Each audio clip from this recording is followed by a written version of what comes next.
So I was inspired by today's Daily Mail. That one there. To think about media and the filters that are used to come between us and the story that we're telling. Product of Welfare UK, and it tells the story of Mick Philpott, who's been found guilty with 2 others of manslaughter, the death of 6 of his 17 children. The Daily Mail today, on Wednesday, April the 3rd, has decided that the reason the situation came about in the first place is the welfare state. So the welfare state is getting blamed by the Daily Mail for the death of these children.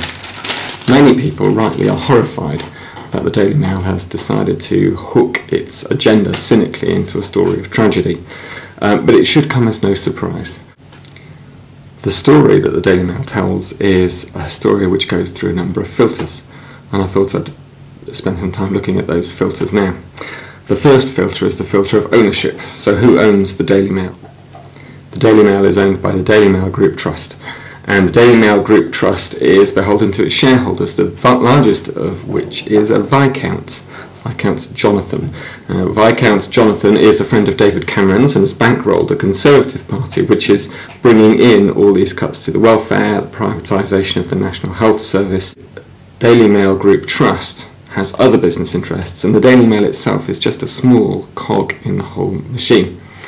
The DMGT also do work involved in networking and research and analysis for companies, so they sell their expertise.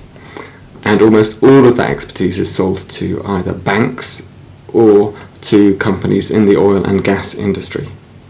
And this work makes up the majority of the financial gains of the DMGT, not the Daily Mail itself.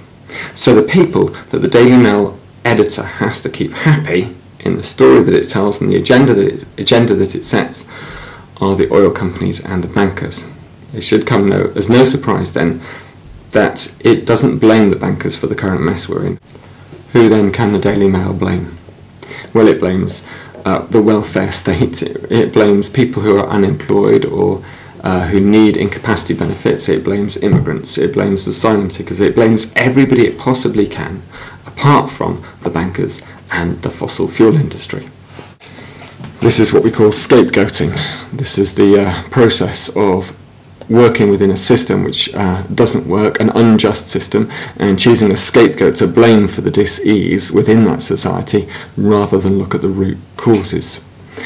So one filter then is the ownership of the Daily Mail, owned ostensibly by banks and by big oil. The other filter is the advertisers, those people who take out adverts within the paper. And the biggest adverts in the paper are for, you may have guessed, in the right place, the banks.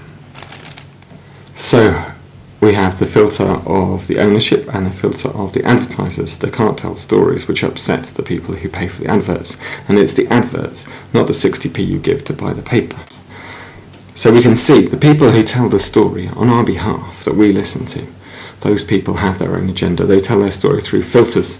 No wonder then that we end up with horrific and abusive headlines like the one we've had today, where the death of children is turned into an opportunity for pushing Viscount Jonathan's particularly nasty agenda.